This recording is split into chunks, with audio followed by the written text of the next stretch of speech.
A number of traffic crashes have already been reported, and there was even a ground stop at O'Hare. So let's get into it and look outside downtown Chicago. There are some flurries, but the biggest concern is Northwest Indiana. Chief Meteorologist Emily Walls is here with the first check of your forecast. Hey, Emily. Hello, and what a day that we've already had. So, of course, this morning things were very, very busy because of all of those snow squalls. Right now, we're seeing lake effect that's really beginning to take shape, especially across Northwest Indiana. And what you'll see here on the radar is those darker shades of blue that periodically are showing up over Porter and into LaPorte County.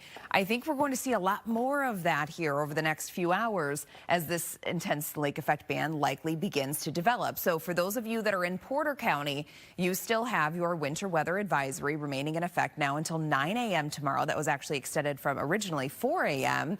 And then for those of you in LaPorte County, you have a winter storm warning for as much as 6 to 8 inches of snow being possible in total, of course. So even with the stuff that we're picking up right now, so in total, as much as 6 to 8 inches going to be possible through midday tomorrow. But for a lot of us tomorrow, we're going to be focused on cold. We'll have partly cloudy conditions. And then Thursday evening, another round of snow is going to move in. I'll have that forecast coming up. All right. Thanks, Emily. We have breaking news right now. The Trump administration is reportedly looking to settle a lawsuit over the deployment of National Guard troops to Chicago. They were supposed to help with immigration enforcement. There was a hearing today about what's next in the case, which Illinois filed. But the DOJ lawyer said they got the green light to work out a settlement. Now they're asking for a 30-day pause to hash out the details. That's the gist. We'll follow the latest developments and update you on fox32chicago.com. The U.S. Supreme Court has revived a lawsuit over Illinois' mail-in voting law. Political reporter Paris Schutz is here to break it down. Paris? Yeah, Sylvia and Terrence, the High Court ruled that candidates do have legal standing to sue over how ballots are counted here in Illinois. Now, in 2022, downstate Republican Representative Mike Bost challenged Illinois law, arguing that the mail-in ballot policy here allows counting up to 2 weeks after Election Day, as long as those ballots are postmarked on Election Day or earlier. Now, Bost says that rule cost his campaign financially. Supporters say Bost should challenge that 2-week mail-in rule. Ballots can continue to arrive 14 days after Election Day and be included in the count. And the problem with that is now there's so many ballots arriving after Election Day that is really starting to undermine the confidence in the election, because I mean, you go to bed at night, there's 150,000 votes, and you wake up in the morning and suddenly there's 250,000 votes. And then 3 days later, it's 350,000 votes. And so it's really corrosive to the democratic process to keep adding to the denominator of votes out there.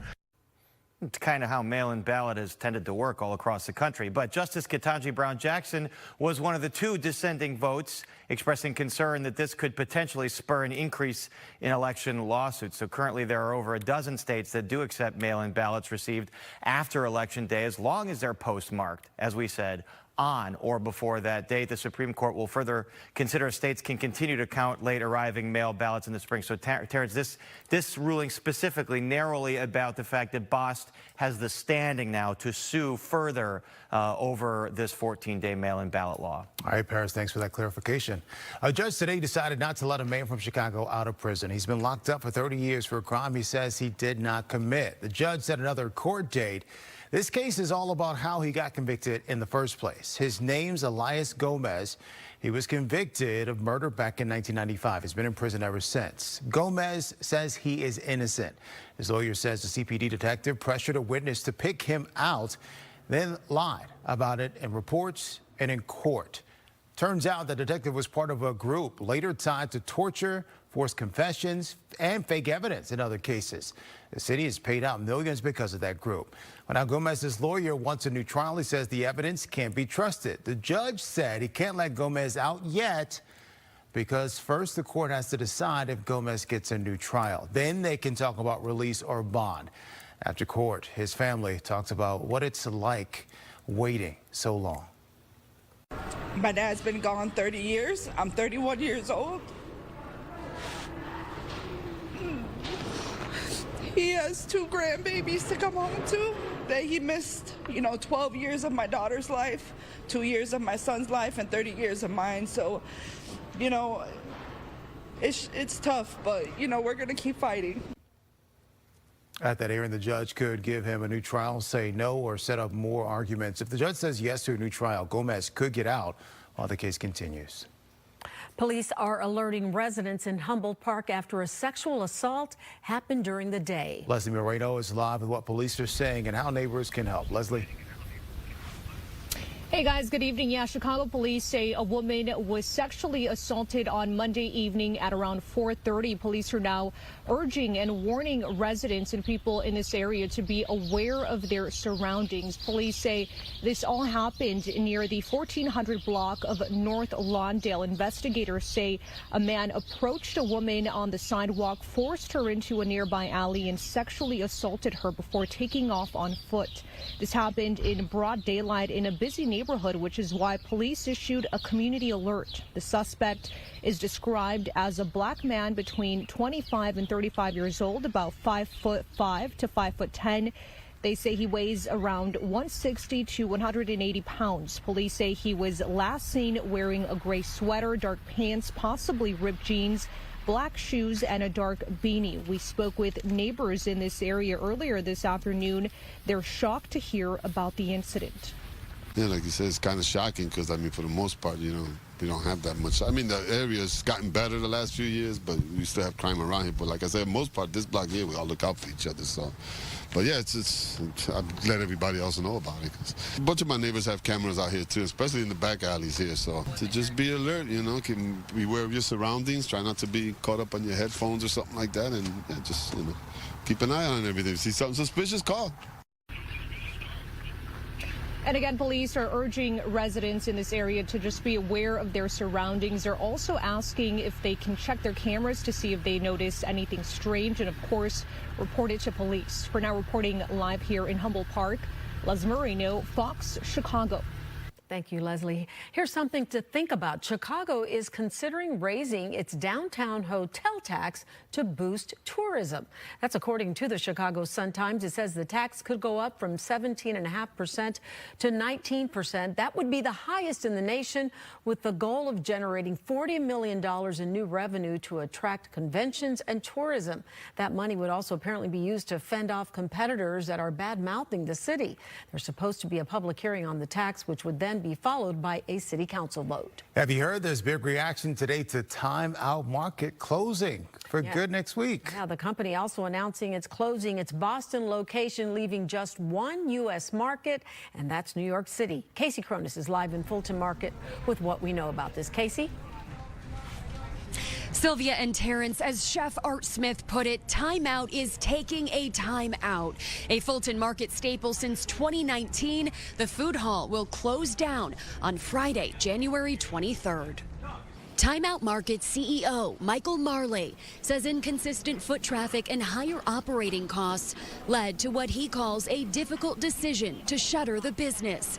The food hall houses more than a dozen businesses, including Chef Art Smith's Sporty Bird, Molly's Cupcakes, and Tacotlan. I feel bad for all my friends that are also there and the staff. Jessica Purgis, co-owner of Tacotlan, which operates its main restaurant in Hermosa, opened a second location in the market less than 3 months ago. She says she's surprised the market is calling it quits, but recognizes that customer activity isn't what she expected. If I'm going to be frank, it's not the volume that I'm used to here. And so I was thinking that it was going to be way different than what it was.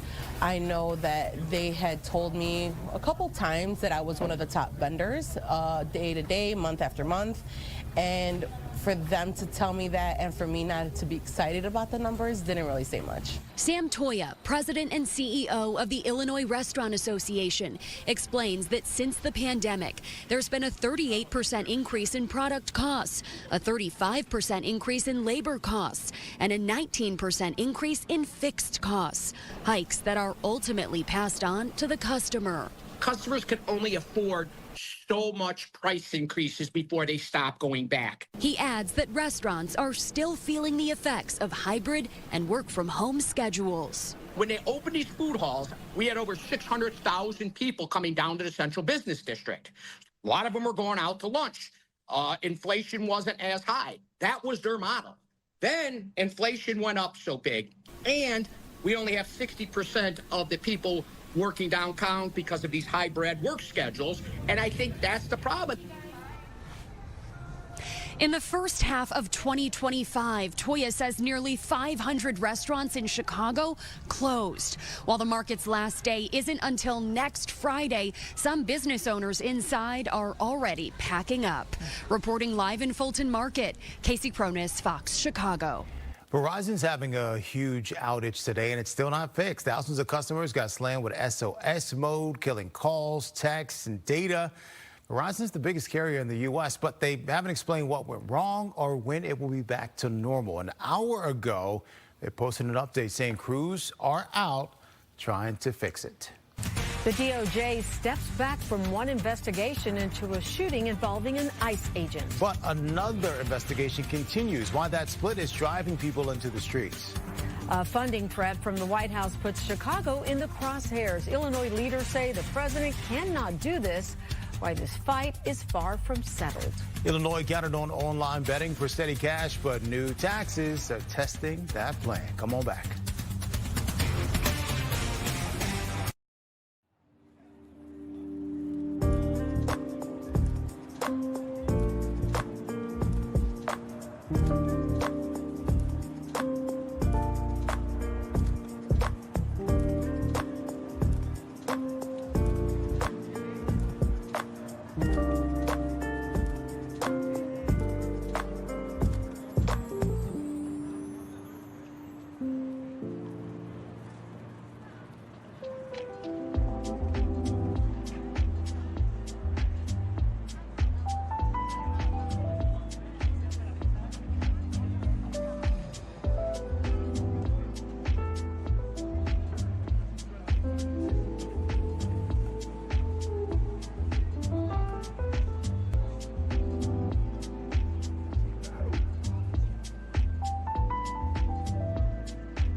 A Canadian man who lost his parents and sister in the 2019 Boeing 737 MAX 8 crash has reached a settlement, but the amount is being kept quiet. The trial was supposed to start today with opening statements at the Dirks Federal Courthouse. Now there's new information about the UPS plane crash in Kentucky. The NTSB said Boeing had warned back in 2011 about a bad part that helped cause that crash last year. There were already 4 other failures with this part that holds the engines to the wings. Now, photos show the engine's rear starting to come off before it flew up and over the wing.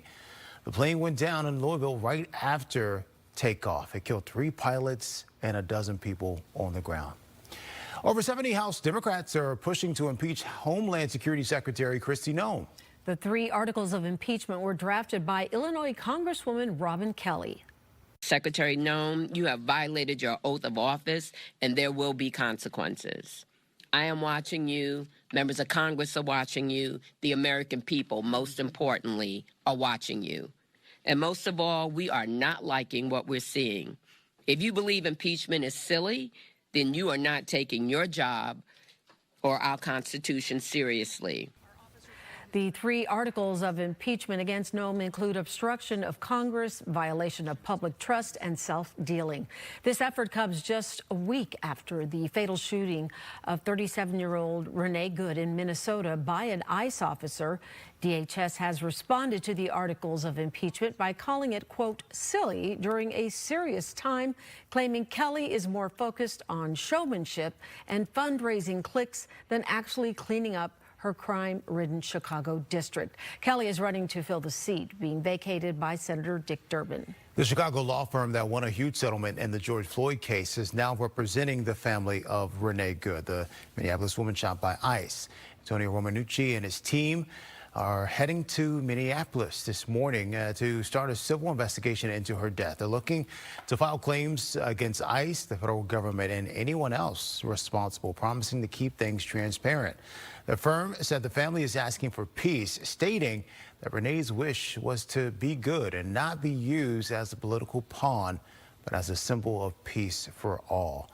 Meanwhile, the DOJ said there's no basis for a criminal civil rights investigation, but the FBI is still looking into whether the agent acted in self-defense. Matt Finn is in Minneapolis with updates on the protest.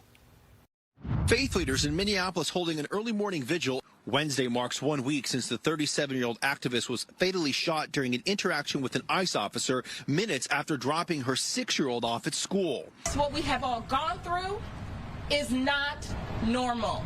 Overnight, anti-ICE demonstrations continued in Minneapolis, protesters shouting at agents and holding signs. Tension escalating as agents began shooting pepper balls and throwing flashbangs. Minneapolis Mayor Jacob Fry, in an interview with Fox News, standing by his message for ICE to get out of Minneapolis. And what we are seeing time and time again is unconstitutional conduct by ICE. The Department of Justice saying Tuesday there is, quote, no basis for a civil rights investigation. This as officials in Minnesota this week announced they are suing the federal government to stop the deployment of thousands of immigration agents to Minnesota. The White House calling the move a, quote, pathetic stunt. They are clearly fueling the rage here. To have Minnesota file what they did a couple of days ago really does sort of make it very clear that this is performative rather than legal. And next Friday, January 23rd, anti-ICE activists are calling on people not to go to school or work or purchase things. In Minneapolis, Matt Finn, Fox Chicago. The U.S. State Department just hit pause on visa processing for 75 countries. This is part of a big immigration crackdown. And included in that list of countries is Somalia, Russia, Iran, Brazil, and Thailand. This new memo instructs consular officers across the globe to more aggressively enforce the public charge provision of U.S. immigration law, which permits denial of visas to applicants that are deemed to rely on public benefits. Officers will weigh factors such as health, age, English proficiency, and finances. The pause goes into effect on January 21st and will continue until the department reassesses the program. All right now, 44% of people in Illinois have their real ID. The other 56% need to handle this before their next flight. February 1st, TSA starts charging you if you show up without a real ID, passport, or something else they accept. $45. The Secretary of State knows people need help, so they're opening Saturdays at the downtown Supercenter. The county clerk, too, they're expanding hours at Vital Records, which is right there, just a few doors down. That's where you go if you need birth certificates or other documents for your real ID. For many residents, getting a real ID isn't about willingness or need. It's about having the time to get one. So if you work weekdays, if you care for kids, or can't take time off, the process can feel stressful and out of reach. That's the time tax, and it's one of the biggest barriers to real ID compliance. Yeah, if you decide to risk the fine, you have to pay it online before you even get to security. Officials say that whole process could take up to 30 minutes. And in that time, you could miss your flight, my friend. Right? Just putting that out there. You and I went out there and got ours. It wasn't too bad to get that real ID, right? Not at all. Yeah. He's saying it in his high-pitched voice. Let's see what else is out there, Emily. I see some pink and purple on your map. Yeah, that pink is never good, is it? Never good. So the pink on the map behind me, that is a winter storm warning. The purple is a winter weather advisory. So for those of you in Porter County, you have a winter weather advisory until 9 a.m. tomorrow for 2 to 6 inches of snow. For those of you over in LaPorte County, This is where the heaviest bands of snow likely going to be setting up tonight and then into early tomorrow morning. We have a winter storm warning that's going to remain in effect through noon tomorrow for as much as 5, maybe even locally up to 10 to 12 inches of snow being possible. So let's take a look at futurecast snowfall here. Notice how this is mainly going to be a Northwest Indiana thing that's taking place this evening into tonight. Porter County, especially the northeastern extent, looking at up to around 3 to 6 inches of snow. But in LaPorte County, where we're expecting to see some of those heavier, more persistent bands to set up, again, we could be seeing some really impressive totals. Treacherous travel going to be possible at times near whiteout conditions. So for those of you in Northwest Indiana, if you have plans to be traveling through Northwest Indiana, especially along the lakefront there on 80 or 94. Again, things are going to get pretty messy out there this evening and then tonight. And then tomorrow during the daytime, I think a lot of us, we're going to see a nice calm for a lot of us. We're going to be partly cloudy. Temperatures are going to be in the 20s. But we have another wave of snow that's going to move in Thursday evening, dropping an additional 1 to 2 inches of snow across most of the area. Your temperatures are cold. We're sitting in the upper teens to low 20s. Tonight, we're dropping down into the low to mid-teens, and it's going to stay gusty, sending wind chill temperatures down to about 0. Your 5-day forecast, 26 degrees tomorrow. Most of the daytime, once that lake effect tapers off, it's going to be dry, but then we have snow moving through Thursday evening, lasting into Friday. Scattered snow showers again on Saturday. By Sunday, we have highs only in the teens. Back to you. All right, Emily. Well, this big job fair will happen before that snowfall. This is in Tinley Park. It's at the Convention Center, 11 to 2. Tinley Park, Roland Township, and Cook County put it together. Employers from healthcare, tech, retail, and hospitality will all be in the room. Bring your resumes and be ready, because interviews can happen on the spot. You can find more information at swjobfair.com. Police walk into an apartment in Crestwood and end up exposed to toxic fumes. What investigators found on the stove and the growing shift in illegal drug labs, what authorities say is showing up inside more homes across Illinois. Big decisions today at the White House, from Gaza to Greenland. What the U.S. is talking about and why it matters now. This exchange with Trump lasted seconds, but it triggered a workplace investigation and a 6-figure fundraiser.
U.S. officials said the next phase of the Gaza ceasefire plan is starting. Now the focus is on demilitarization, rebuilding, and setting up interim governance. This happens despite Israelis' pushback on disarming Hamas and getting one hostage's remains back.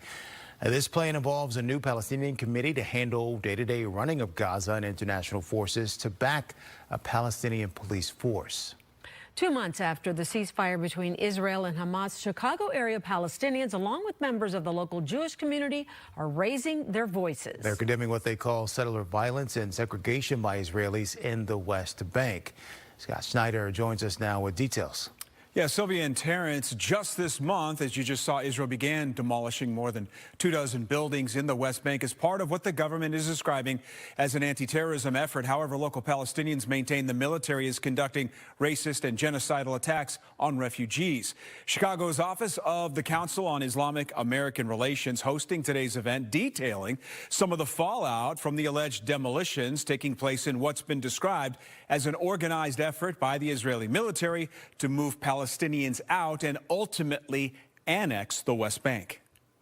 My grandpa's livelihood was now destroyed because the Israeli government cut down 1,600 of his olive trees, which was his main source of income. My grandpa took pictures of Israeli settlers stealing his olives, but the government, they did nothing to stop them. Now, CARE is asking for a true and immediate ceasefire in Gaza and for humanitarian aid to be allowed into the West Bank as soon as possible. Sylvia? All right, thanks, Scott. The U.S. is evacuating hundreds of troops from its largest air base in the Middle East, and Iran says its military is now on high alert. This is all just in case President Trump decides to strike Iran and it retaliates. The human rights activist news agency says more than 2,500 people have died since protests started last month. Trump is claiming the killing of protesters has stopped, even as Tehran is threatening fast trials and executions for demonstrators. Venezuelan opposition leader and Nobel Peace Prize winner Maria Corina Machado will meet President Trump at the White House tomorrow. U.S. forces captured Venezuelan President Nicolas Maduro and his wife several weeks ago. They're now being held at a detention center in New York. Trump refuses to endorse Machado despite her claiming victory in the 2024 elections. He supports Delcy Rodriguez, Maduro's former vice president and the current interim leader. Will Greenland become part of the U.S.? Well, that was the topic at a high-stakes White House meeting today. The foreign ministers of Greenland and Denmark sitting down with Vice President J.D. Vance and Secretary of State Marco Rubio to reiterate that their territories are not for sale. And after President Trump said the U.S. would take over Greenland one way or the other, Denmark's defense ministry is ramping up its military presence around that island.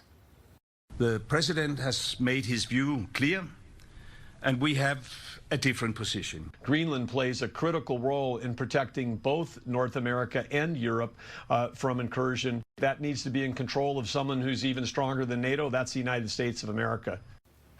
On Monday, a Florida congressman introduced legislation that, if passed, would authorize President Trump to take whatever steps necessary to annex or acquire Greenland.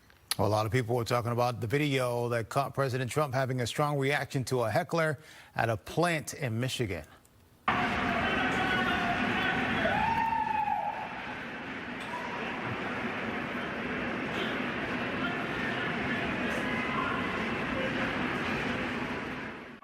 TMZ got the footage, but it's not clear what the worker actually said, even though you saw some closed captioning at the bottom there. The comments seemed to be about Trump's ties to Jeffrey Epstein and the slow release of those files. Well, the guy who says he yelled at Trump told the Washington Post he's been suspended from work while they look into it. He says he has no regrets, and a GoFundMe for him has hit $150,000.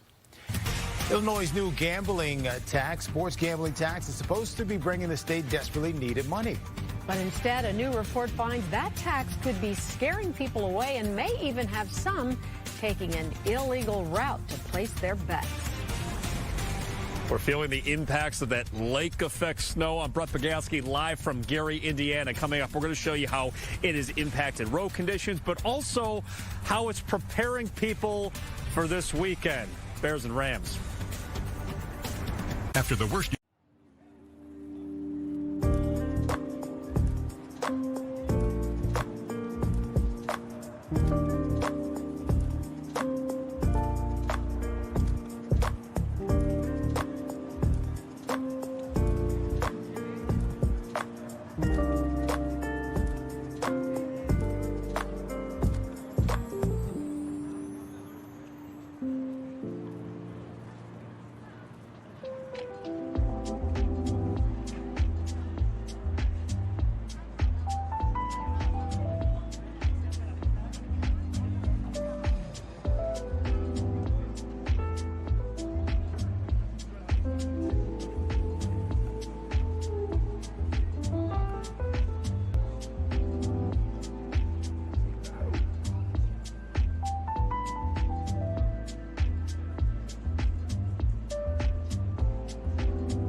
Right now at 4:30, a new round of funding threats from the Trump administration. Indiana's governor is about to give his State of the State speech. Will he bring up the Bears? But first, the snow and wind have calmed down in Chicago, but Northwest Indiana is still dealing with it. We have a crew in Gary where there are many icy spots on the roads. And that is where we find Brett Bugansky live in downtown Gary. What's it like out there, Brett? It feels like a much different place here. About a half hour ago, it stopped snowing, and now it's snowing once again here. But it's been kind of throughout the day. You don't know if it's really snowing or if it's just really, really windy. But I can assure you it is snowing. It really just feels that lake effect snow. But this is something you have to be concerned about. This was right at my feet. It's that kind of that layer of ice where if you're not careful, if you're driving too fast, it can really become very, very dangerous. So let's take a look at the video from around 1 o'clock today. So what you're seeing there is kind of how it's looking right now. The other big factor here is the wind. We heard meteorologist Mike Kaplan talk about Gary, Indiana experiencing between 15 and 30 miles an hour wind. It's that kind of wind when you have to prepare yourself to get out of the car. Once you open the car door, the wind just pushes you back in. But you're seeing a lot of whiteout conditions for cars, cars having to slow down right here. And we started seeing some snow plows right around 2 o'clock, hitting some of the main roads like on 4th Avenue here outside of the bus station. So I spoke with a Gary police officer, Dennis Whittington, and Darius Harad, who drives for Gary Public Transportation Corp., and they noticed firsthand just how dangerous it could be driving in these conditions. They got pretty bad. It's slippery. I saw a few accidents. Even trucks and cars had pulled over to the side. So it was really bad. Nothing but ice, so I got to drive like 5 to 10 miles an hour and take the turns real slow because it's real bad out here.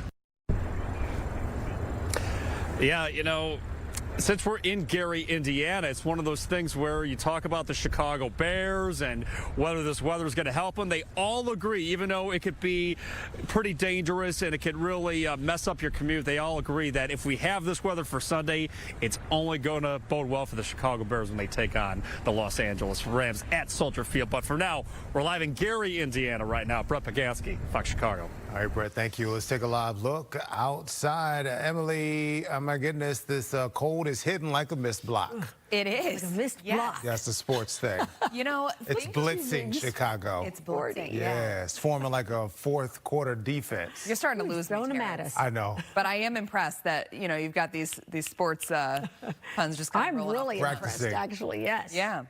Well, what a difference 24 hours makes. Yesterday, around this very same time, we were talking about temperatures in the upper 40s to low 50s. Today, we have temperatures in the upper teens and low 20s right now. Wind chill temperatures just a few degrees above zero. And of course, we're still tracking some snow. So right now, most of the focus is on Northwest Indiana, where we are starting to see that lake effect really beginning to come together. Some heavier bands are expected to develop here this evening into tonight. So for those of you in Porter County, you do have that winter weather advisory remaining in effect until 9 a.m. tomorrow for 2 to 6 inches of snow. And then over in LaPorte County, that's where things could get very impressive. We're looking at 5 to maybe up to about 12 inches of snow being possible in LaPorte County in total from those heaviest lake effect bands that'll set up tonight and into early tomorrow. For tonight, 12 degrees. Skies are going to become partly cloudy for the rest of us. Your 3-day forecast tomorrow, 26. Skies are going to become partly cloudy on Thursday. Thursday evening into Thursday night, another 1 to 2 inches going to be possible. And then we see scattered snow showers on Friday and Saturday. High temperatures on Saturday, barely making it to 20. Back to you. All right. Thanks, Emily. President Trump is once again threatening to cut funding to sanctuary cities, including Chicago. The proposed freeze is set for February 1st, but past attempts to do this have failed. A political science professor says Trump probably lacks the authority and it could violate the 10th Amendment. If you're now saying that unless you do what we say, we're not going to give you any money, weaponizing, blackmail, extortion, again, to use the language of the Constitution, it's imposing unconstitutional conditions. Governor Pritzker posted on X, American taxpayers shouldn't be used as pawns and promised to fight back if Trump follows through. Mayor Johnson called the move unconstitutional and immoral and said he challenged any funding cuts in court. Well, last year, Illinois joined more than 4 dozen lawsuits against the Trump administration, and that trend is continuing. The state has joined 11 others in a lawsuit over Trump's transgender policy funding threat.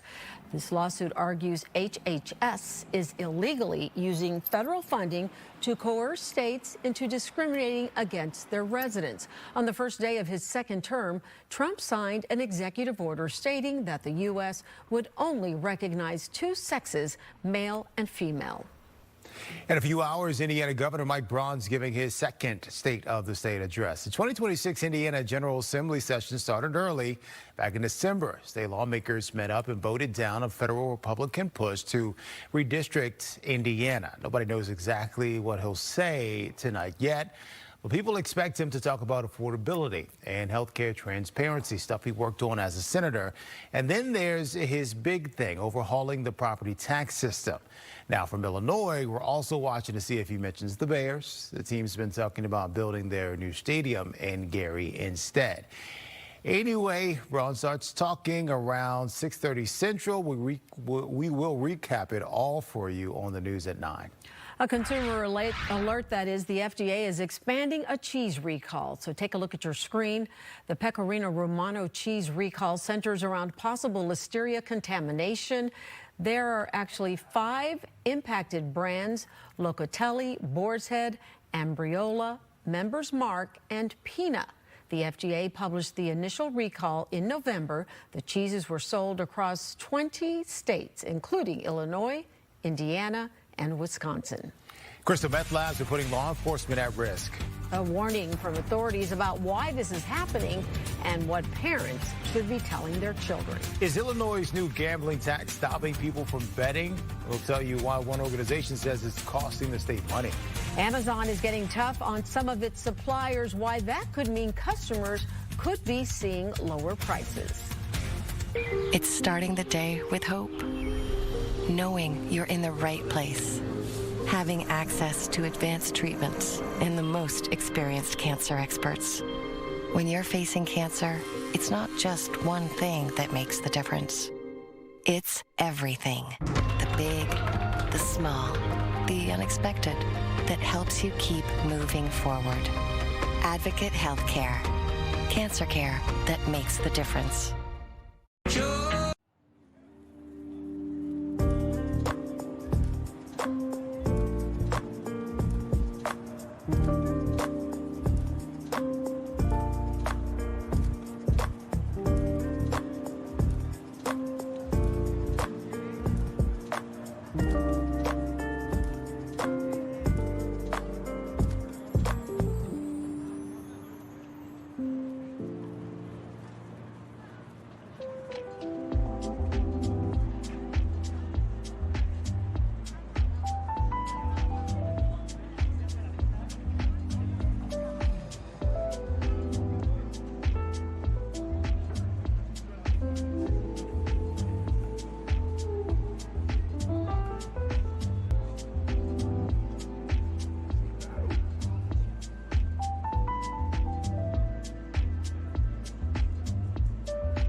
Wall Street took another hit today with financials and tech leading the drop for a second day. Investors are chewing over bank earnings, wholesale inflation numbers, and retail sales data.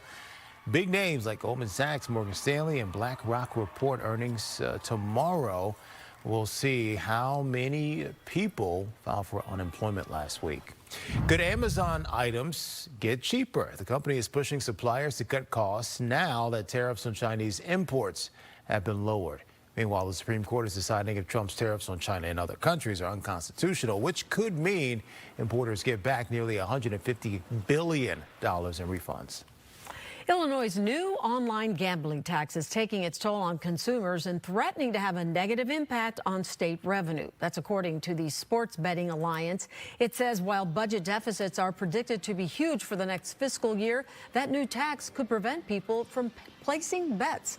There's also concerns because the city of Chicago is trying to pass a more than 10% tax on online gambling, and that has led the Sports Betting Alliance to sue the city. It says Chicago does not have the authority to tax gaming companies since they are already regulated by the state. In 2025, the state generated $429 million in online gambling tax revenues. The SBA says if gamblers are scared away by taxes and fees, they may choose to bet fewer times and could also enter the illegal betting market, taking revenue away from the state.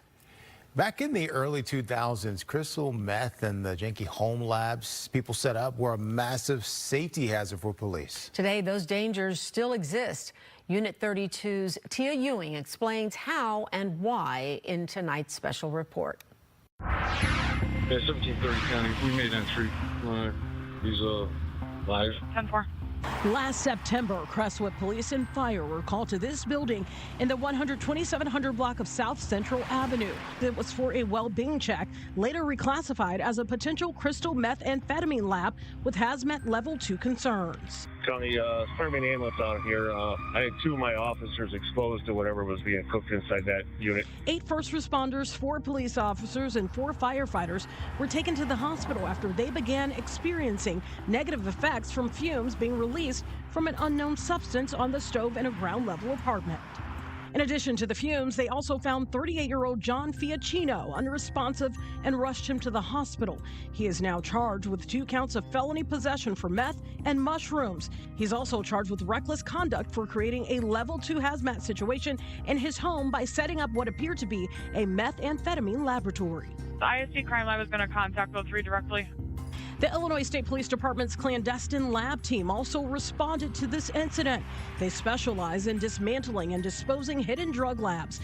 In the last 3 years, they have been called out at least 33 times. 28 of them were to get rid of a meth lab. We aren't seeing the large-scale production of methamphetamine like we saw in the early 2000s. We've seen more of a shift into these counterfeit pill labs. Todd Smith is the new special agent in charge for the DEA's Chicago Field Division. We see labs in different places. We see them in people's homes. We see them in garages. We see them in warehouses at varying scales. Smith and his agents know firsthand more and more of these pill labs are popping up across the U.S. In 2025, we seized double the pill presses that we seized in 2024 throughout the Chicago Field Division, and that's a concerning trend that we're seeing nationally. Smith says that's a real concern because they're seeing more fentanyl powder and methamphetamine across the United States being pressed into pills locally. There's a greater risk of overdose. The person manufacturing the pill wouldn't necessarily know the potency of the fentanyl or the methamphetamine. Last June, Chicago DEA agents arrested a 32-year-old Frankfort man for running a fentanyl lab out of his girlfriend's Oaklawn apartment. According to court records, the DEA's undercover investigation found James Howard would make the pills in the apartment's kitchen and then pack them in a comforter blanket and leave them in the hallway outside to be picked up. Smith says it's not uncommon for the fake fentanyl pills to look like another drug. They've been doing it for years, distributing counterfeit oxycodone M30s that contained fentanyl and didn't contain oxycodone. And now you're seeing a shift in production to not only manufacturing clandestine counterfeit oxycodone pills, but also counterfeit Adderall pills that contain methamphetamine. In 2025, the Chicago DEA seized 1.7 million counterfeit fentanyl pills. Despite that, they say their main concern is the increase in counterfeit meth pills and the record high number they grabbed last year that was just under 500,000. The DEA says its #1 advice for parents or caregivers is to talk to your kids about the dangers of illegal drugs, specifically counterfeit pills. Stress to them that if a pill was not prescribed to them by a pharmacist or if the pill was not prescribed to them by a doctor, do not take that pill, even if it's from a trusted person. Tia Ewing, Fox Chicago. Today's trending stories just ahead. Including, they say, fruitcake can stand the test of time, and a petty feud between a man and his mother-in-law may be the proof. Do you like?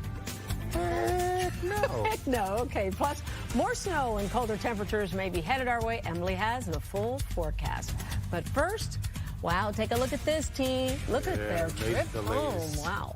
Makes sense. Easy out there, right? We'll be right back. No, Aunt used to make it, and I used to throw it.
All right, y'all, let's keep it real. Let's do. What are we keeping real? We were warned. You were or you were not? No, we were. Oh, okay. I was ready to go. We were right warned. here. Yes, No. yes, we were. We were Although, warned. didn't this morning's intense snow kind of surprise all of us, right? So typically when you're talking about snow squalls, which is what we were dealing with. Yes, which is what we were dealing with this morning. Typically events that unfold like that, they're very, very difficult to forecast. So it's something that you don't really see until it's beginning to develop. And then by that point, it's too late, right? So wow, looking out the window, I saw your pictures too. Yeah, it was like a persist. real, yes, snow squall. It was like a real life snow globe out there. But unfortunately, it came at the most inconvenient time during the morning rush. We had whiteout conditions, hazardous travel. Fortunately, it only lasted for about an hour, was the worst of it for most of us. And that's typically how these events go. So when you have a snow squall or a snow squall warning that is issued, typically the worst conditions last about 30 to 60 minutes, and then you start to see some improvement. And I actually was reading in the Crown Point area, there was some thunder that was heard, and we did pick up a lightning strike on the radar as well. So we actually had thunder snow in parts of northwest Indiana this morning. Here's a look at our 24-hour snowfall amounts. This is an estimate estimate coming from the radar. So a lot of areas this morning with those heavier bursts easily picked up 1 to 2 inches of snow within a very short amount of time. So that's why it was just such an issue during the morning commute, because of how fast those snow rates were. Now, currently, we're not seeing anything that's overly heavy at this point, but what we are going to see over the next few hours is the lake effect beginning to become a little more organized and pick up across parts of northwest Indiana. We're already starting to see that over in southwestern lower Michigan, just east of LaPorte County, and some of these bands are going to be swinging to the west just a little bit. So for those of you in Porter, LaPorte counties, you're looking at heavy lake effect snow being a possibility throughout this evening, tonight, and then even into early tomorrow morning. So in Porter County, we have a winter weather advisory that's remaining in effect until 9 a.m. for tomorrow, and that's going to be for 2 to 6 inches of snow being possible throughout this event. And then in LaPorte County, that's where we have a winter storm warning for as much as 5 to 12 inches of snow being possible. But as is very typical with a lake effect event, the entire county is not going to be in that 5 to 12 inch range. It's going to be highly localized on exactly where those heaviest bands set up tonight and then persist into tomorrow morning. Your temperatures right now, many of us are sitting in the upper teens to low 20s, but we do have those really gusty winds coming in out of the northwest. And that's enough to send wind chill temperatures down into the single digits. It's already feeling like 2 in Merrillville, 4 in Aurora. Futurecast taking us throughout this evening and tonight. There's the lake effect band that likely gets pushed back into portions of Porter, LaPorte counties. That's still going strong tomorrow morning. And then it's going to taper off throughout the mid-morning hours. After that, we're going to be enjoying a partly cloudy day until the evening, when another wave of snow is going to come through. So many of us going to pick up 1 to 2 inches of snow Thursday evening into Thursday night. So not a major storm system, but again, it could be coming at a fairly inconvenient time during that evening rush. After about 6 p.m., we're going to start to see that snow moving in tomorrow. 7-day forecast, we still have scattered snow showers into Friday. Same thing on Saturday. Temperatures bouncing back and forth between the 20s and 30s. But this weekend, it gets cold. We have a small chance for a couple flurries on Sunday for that Bears game. Temperatures at kickoff around 5:30 are going to be in the mid-teens with wind chills near 0. We'll be right back.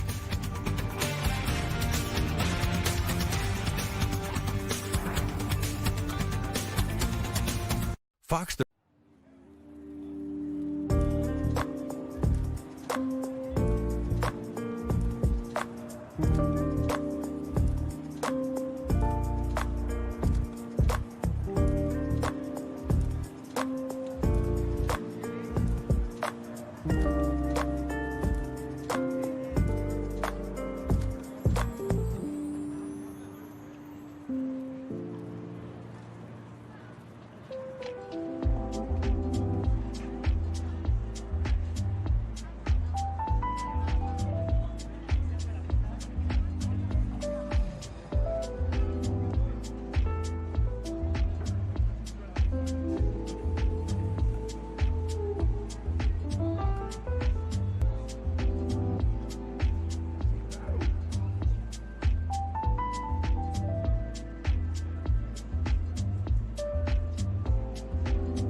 All right, grab some snacks, your laptop, and some amigos. The new social trend is hosting admin nights. It's when your friends get together to tackle boring life tasks like paying bills, canceling subscriptions, booking appointments, etc.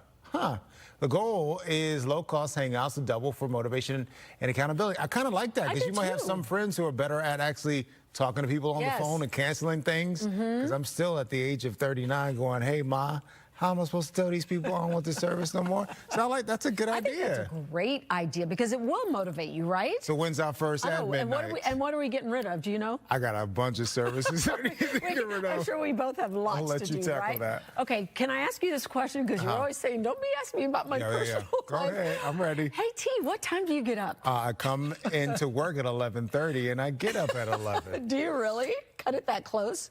Do you know what time I get up? 5 o'clock. Yes, I'm up bright and early at 5. So call this your permission to sleep in. Waking up too early, apparently, it does not come naturally. And get this, it's allegedly not good for your health. Yeah, don't say. Now, get this. The Wall Street Journal reports that sleep experts are cautioning against, I didn't know this, there's a viral trend going around getting up at 5 a.m. I'm look not at you, part of that trendsetter. trend. I was doing that anyway. So apparently this trend is leading to a lot of people not getting the recommended amount of sleep per night. Experts say the ideal time to wake up varies by person. Wow. Sylvia just said y'all are so 2000 and late, and she's so 3008. I'm finally. Let's talk about this man and his mother-in-law. They've been going back and forth for years, a bit of a petty gift exchange. The son-in-law may have finally won. Uh-oh. There's no form. This is for you. Guess who? We know who it is. I'm going to kick my son-in-law's. There you go. Kick his ass for me. Oh, because this has been 40 years we've been doing this, and I knew he'd get a good one. Oh. He gonna kick his. I love that. 40 years. I love 40 that. years. For the past 4 decades, the two have been trading the same fruitcake back and forth. This year, the son-in-law recruited the Cape Fear Police Department in Florida to make the delivery by posing as a welfare check. Eileen vowed to get her son-in-law back next year. Hate to be him because she's got time to plan something good. You know, I did that once. I had a friend, we did that with a cookie, and I had another friend, we did it with a T-shirt back and forth. Yes. And the cookie, she was getting a big award on stage, and I told them, before you give her the award, give her the cookie. And she opened the box, and there was the cookie. Funny. Yeah, it was good. Don't ever do something like that to me. I won't. Okay. An app is going viral in China, and the buzz is reaching the U.S. It's called Are You Dead? It's pretty simple. As a mom, I love this. Just click the big green button once a day to virtually check in with your loved ones and let them know that you are still kicking it. Okay, parental worry. Do you like the way I said that? Parental worries, gone. You can share your status with an emergency contact, and if you haven't checked into the app for a few days, that person will get a notification to check up on your well-being. Positive reviews on the app say it helps bridge the gap between loneliness and connection, and some people might not want to verbalize their problems, or they don't know how to improve their mental health, so the app takes the first step for you. In the